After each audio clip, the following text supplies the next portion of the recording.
Voilà, donc la meringue est montée, donc on va ralentir. Donc, comme vous pouvez voir, ça tient très très bien. Donc alors ce qu'on fait, c'est que quand on travaille la meringue italienne, on la laisse toujours en activité. Donc là, vous voyez, je vais juste mettre ce qu'il nous faut dans la poche. Elle est même déjà un petit peu trop montée. Il aurait fallu la prendre un petit peu avant pour faire des soupirs tout au moins. Parce que là, on va peut-être être un petit peu embêté. On va voir bien.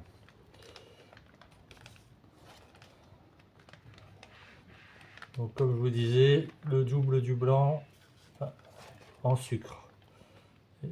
Cuisson entre 118 et 121 degrés. 118 c'est même mieux. 121 ça commence à être un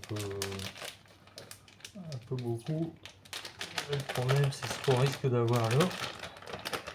Et comme j'ai pas, il fait très chaud aujourd'hui et j'avais pas d'eau froide sous la main pour bloquer la cuisson de la meringue. Donc on va faire tout de suite un essai. Donc surtout bien au-dessus, le plus, je pense que ça va être bon, le plus droit dessus comme ça, et on fait couler comme ça.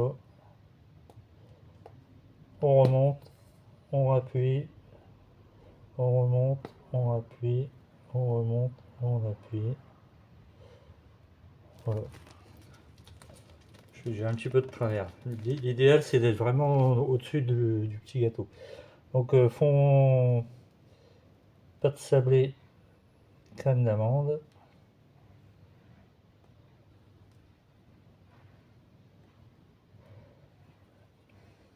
À Boulogne-sur-Mer, on appelle ça aussi des trognons de belle-mère.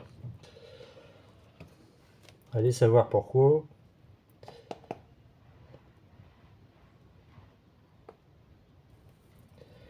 J'ai jamais été voir le trognon de ma belle-mère, personnellement. Voilà.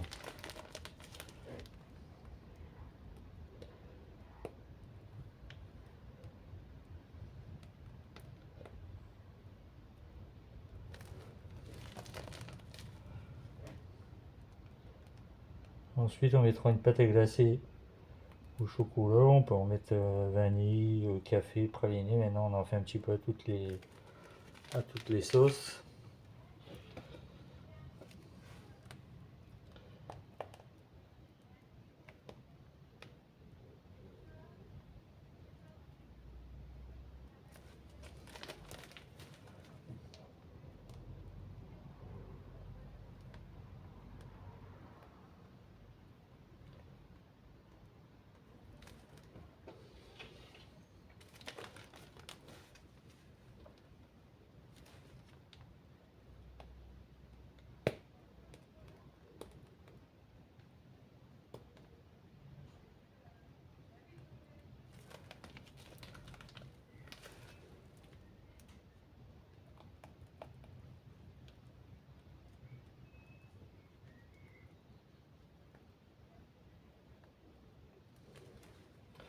Voilà. Donc le reste, je vais les faire en meringue pour faire des martiniquaises. Et ça fera l'objet d'une prochaine vidéo. Donc je vous dis à ciao, bientôt. Au revoir.